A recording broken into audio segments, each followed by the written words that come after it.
can't tell anyone except my agent Barry. Damn it, Barry, they'll kill her. You're my best friend, and I'm worried that you're not right in the head. The ransom is a manuscript I supposedly wrote that's coming true before my eyes. It happened just the way it was on that page. So dark. I have found only a few scattered pages. I want the entire manuscript. The deadline is in 2 days. I found Mr. Wake's pages. Good girl. How the hell did she get her hands on the manuscript anyway? I don't know. She's resourceful. I told you you were too hard on her. Listen, I found out all sorts of interesting stuff while I was digging around. Yeah. Mr. Wake, it's Sheriff Breaker. We have an FBI agent here, Agent Nightingale. FBI? He's anxious to see you. You'd better come to the station. Okay, I'll be right over, Sheriff. Let's make this quick, huh? Help you folks? Name's Randolph. I'm the manager. We're looking for Rose. Works as a waitress down at the diner? Rose, sure. Nice girl. Who wants to know? I'm Alan Wake. The writer, huh? I heard on the radio you were visiting. Well, I'll show you her trailer. That Rose, she's a nice girl. Always pays her rent on time. As I was saying, Al, I found all sorts of weird stuff from the local newspaper's archives. This place is crazy. Disappearances, mysterious deaths, urban legends come true, and get this, most of this stuff takes place around Cauldron Lake. Well, you ain't wrong, mister. The Indians thought the lake was a doorway to the underworld. I'm the God-fearing type myself. I don't hold with that sort of thing. Yeah, okay. Anyway, there was an island there owned by a guy called Thomas Zane. Now, some of the articles I found about him make him out to be a famous writer, but I ran a bunch of searches, couldn't find a single thing he wrote. Zane was heavily into diving, so much so that the place came to be called Diver's Isle. But the volcano under the lake erupted in 1970, and Zane went down with the island.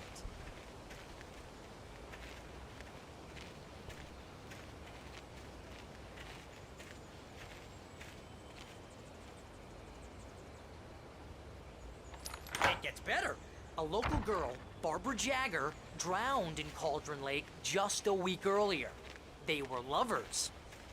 Sure, Jagger's a local spook story. The Scratching Hag comes for you in the dark. Childish stuff like that. Anyway, Al, I'm just getting to the best part. All of the articles about this stuff were written by Cynthia Weaver. I asked around, and she's that crazy bag lady you met. What, the lamp lady? She can be a little loopy, but she's not homeless or anything. Yeah, anyway, she knew both Jagger and Zane before they both died, and she had some kind of a breakdown.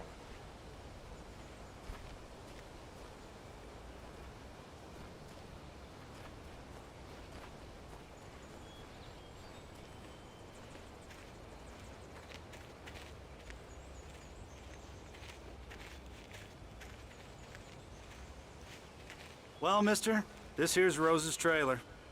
You mind me asking what you want with her? We're just here to talk to her, pal.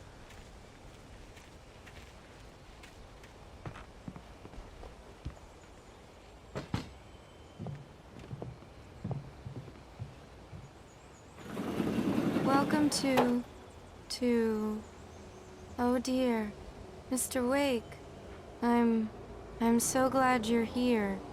Rose, you have my manuscript? Oh. Oh, yes. Yes. Please, come in. Hey, this is really good. Rose, Yes, my manuscript. I really need it. I understand. I know what you need. A muse to inspire you. Oh, for Barry? She doesn't have anything. Yeah, hey, Al? Al, what's... Oh... Barry! What? What?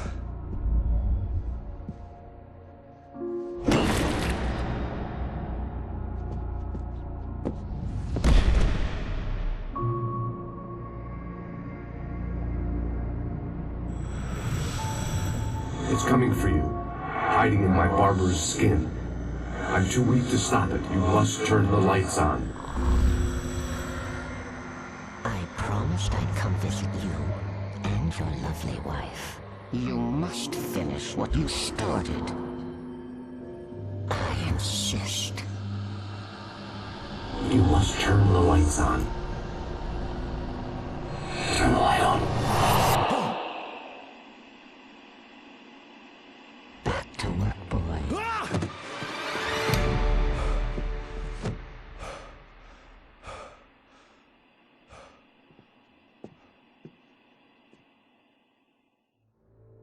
I felt nauseous, hungover. Only anger kept me going. I can't tell reality from dream anymore, but it seems I have an imaginary editor to help me. She's an old woman in a funeral dress. I call her Barbara Jagger. She's very strict. I'm writing faster and faster. My manuscript is being heavily revised. The edits are getting very aggressive, and each day there's less of me and more of her. I hate it, but I know she's right. She promises me I can save Alice this way. She knows more of this than I do. About the complex incantation I'm attempting. About this place. She's worked with another writer under similar circumstances, Thomas Zane. The genre of the story seems to be shifting. It's turning into a horror story. I'm getting close. I can feel Rose it. took a day from me. I had less than 12 hours left to meet the kidnapper. All I could do was get Barry into the car, work something out once I got on the road. Welcome to the Oh Dear Diner. What can I get you today? Coffee? I couldn't work up much hate for Rose. Something had used her to get to me and left its mark. First refill is free. Milk and sugar on the counter there. Would you like to hear today's specials? Thank you. Oh, nice. Come back soon.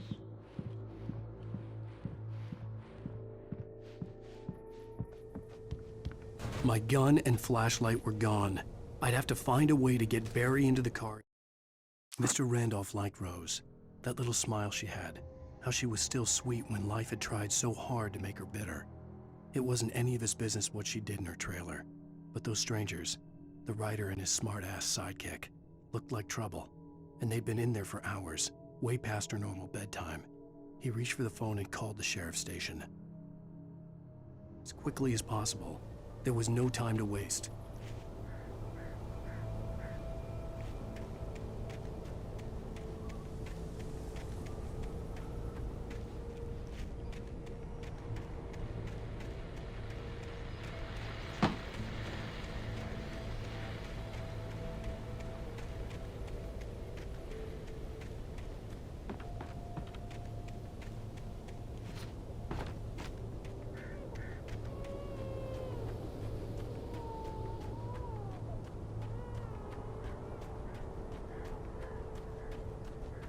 Oh, you're gonna get it now. God knows what you've done to that poor girl. This is Agent Nightingale, FBI! Get him up, Hemingway! You're under arrest! You move a muscle, I'll unload right in your goddamn face! Stay right where you are, Slane!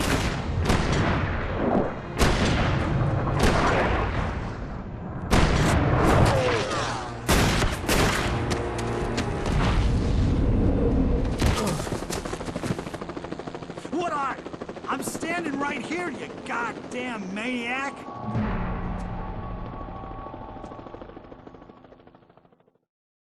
I hated to leave Barry behind, but there was no way I'd miss my appointment with the kidnapper. Give it up, Mr. Wake. Come on. Take it easy. Get after it! Don't let him get away! Move it! Move it! Move it! Let him get away!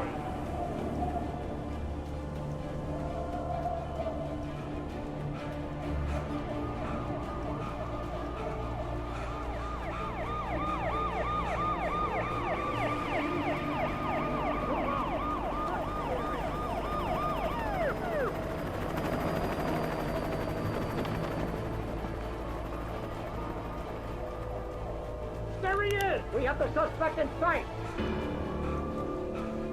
Okay, men. Keep your eyes peeled. He's gonna try to make it through here. Oh, damn.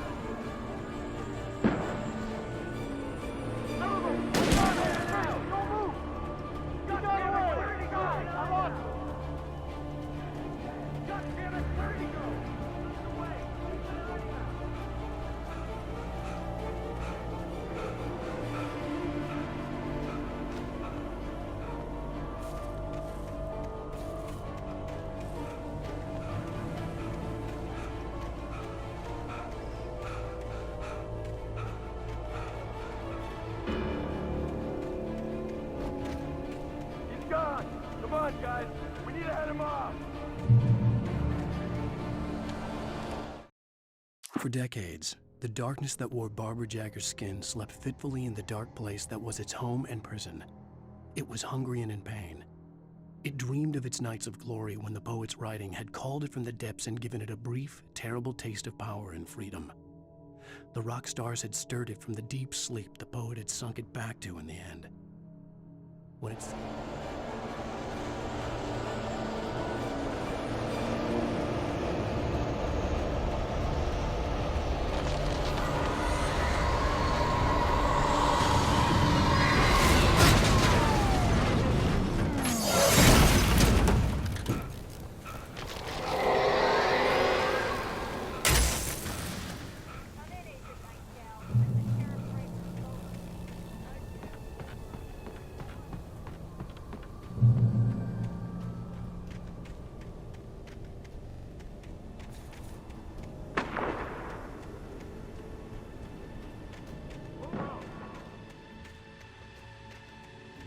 Search the area.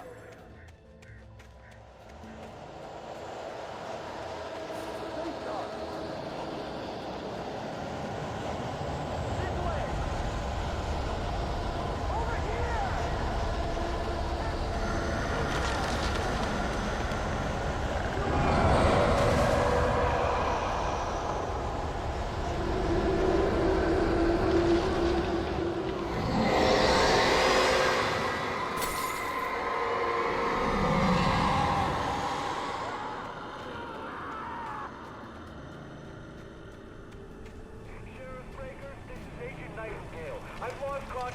This horror was everywhere I went, circling me.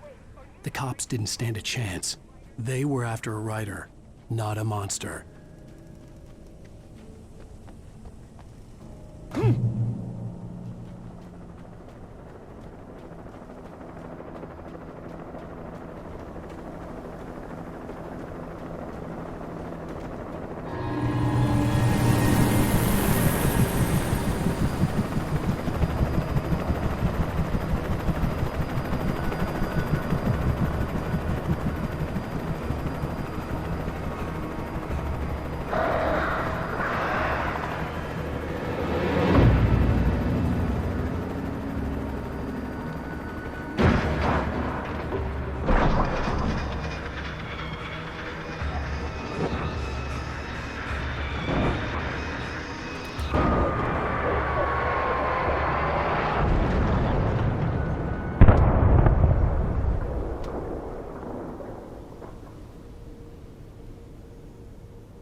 This is Jane. Mulligan, Thornton, come in. Over. Thornton here. Jane, we got both Wheeler and Rose in custody. They didn't put up a fight or anything. Why, they were... Hey, what are you doing? Come on! Sit down and give me that. Jane, Mulligan here. Over. Go ahead, Mulligan. Over. We got Wheeler and Rose here. Wheeler's drunk or hopped up on something. Speaking of which, that... I could see the lights of the radio station in the distance. Gotcha about it, you know what I mean? Over. I don't have anything on that, Deputy Mulligan. Over. Well, whatever. Anyway, Rose is just being plain weird here. You better get Doc in to take a look at both. Over. Gotcha. You better get them here quickly. The Fed's gonna want to interview Wheeler. Over. Oh, yeah. Looks like they have a lot in common. Mulligan out.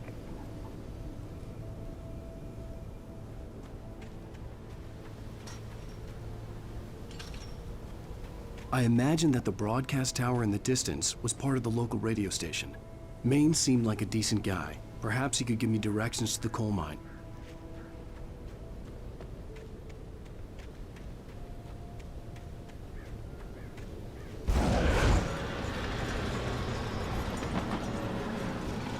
Unnatural shadows clung to the gate.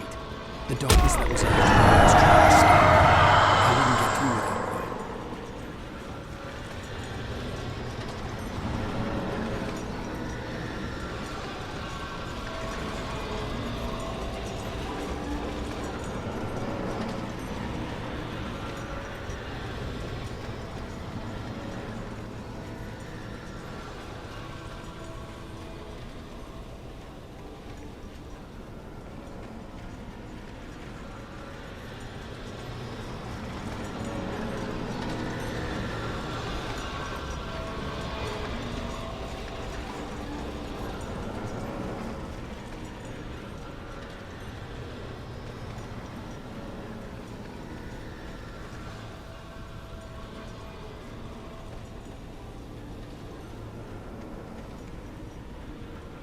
There was no power to the searchlight.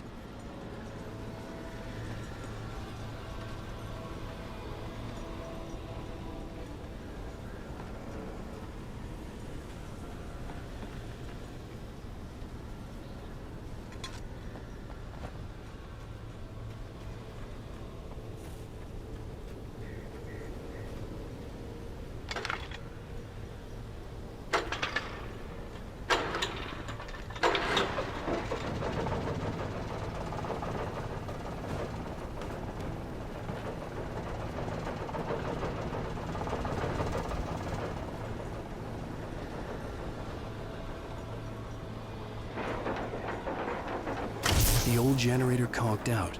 I'd have to see if I could fix it and try again.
It took me a moment to recognize the flashbang grenades. They were an ideal weapon for my situation. Team 1, come in. Over. Team 1, this is Sheriff Breaker. Report. Over.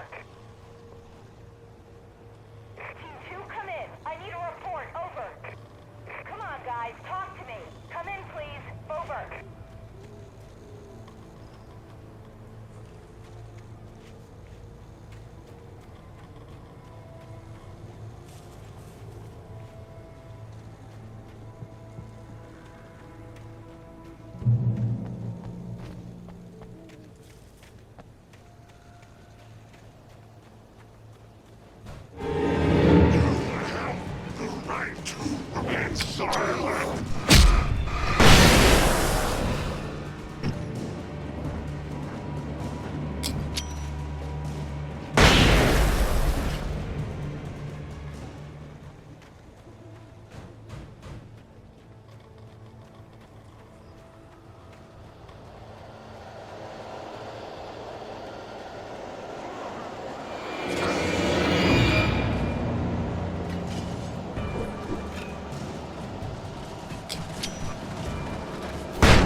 hoped Maine could lend me a car to get to the coal mine.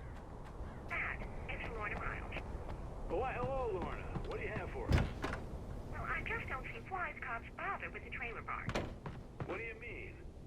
It's a trailer park. Of course you're going to have trouble in a place like that. I mean, what do you expect? The sheriff should be helping us normal citizens instead of wasting resources on those people. Well, Let the trash sort themselves out. I'm sorry, but my granddaddy settled in Bright Falls in 1911. well, thank you very much for that compassionate viewpoint, Lorna. Oh, here's a little surprise. The famous writer Alan Wake just walked in. Folks, I'm going to see if I can talk him into an interview. Come on in, Mr. Wake. Oh, I'm so glad you could find the time to do this, Mr. Wake. Nowhere to run now, Dan Brown. You back away from me. Don't hurt her. Whoa, whoa, whoa. Everyone calm down. Put the gun down. We're all friends here, right? Cool your jets, Nightingale. We got him. Judas Priest! What the hell's the matter with you? There's a civilian in there.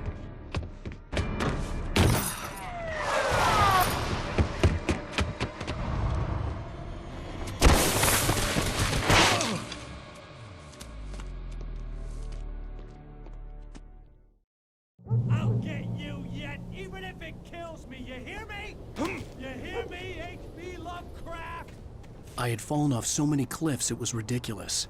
That's what you get for naming a book The Sudden Stop. It was probably good I hadn't had the chance to tell Maine where I was going.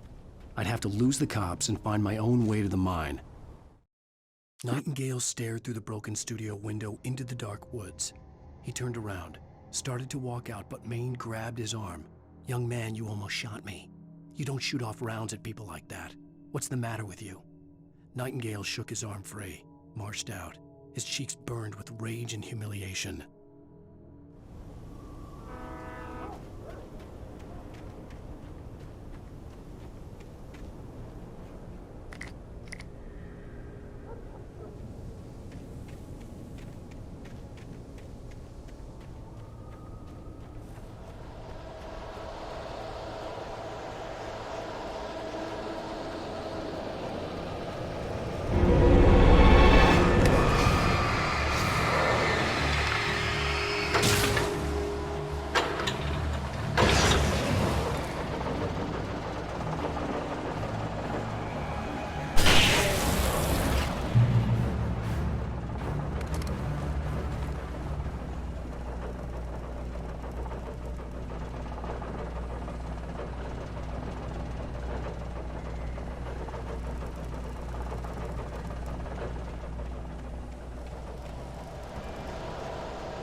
There was no sensible reason for the power company work lights to be here. It was almost as if they'd been left for someone like me to use.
Hello?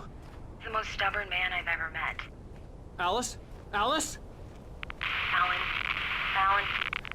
I'm so afraid. Keeps me in the dark. Please help me.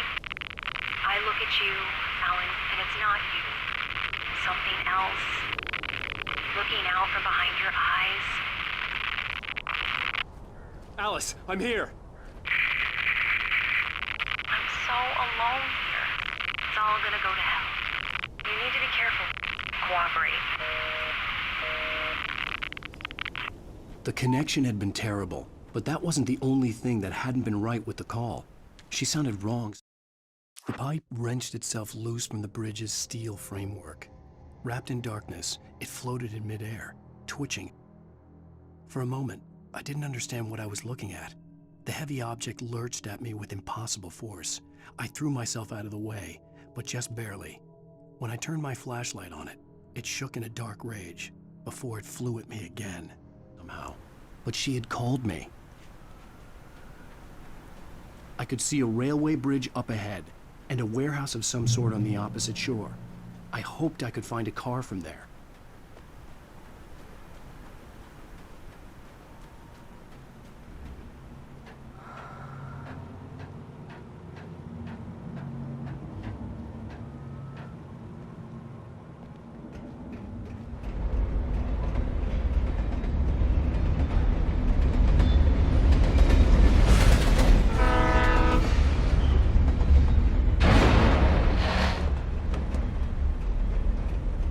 The darkness that was pursuing me was growing stronger, and it was taking over everything in its path.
I slammed the door shut right in his smug face. He pleaded for me to open the door. True to form, the asshole actually thought I would obey. I had no sympathy left, no guilt either, not for him. I took a moment to savor the scream. I bet I had a smile on my face. It was all that I had time for. The dark presence was inside the lodge with me.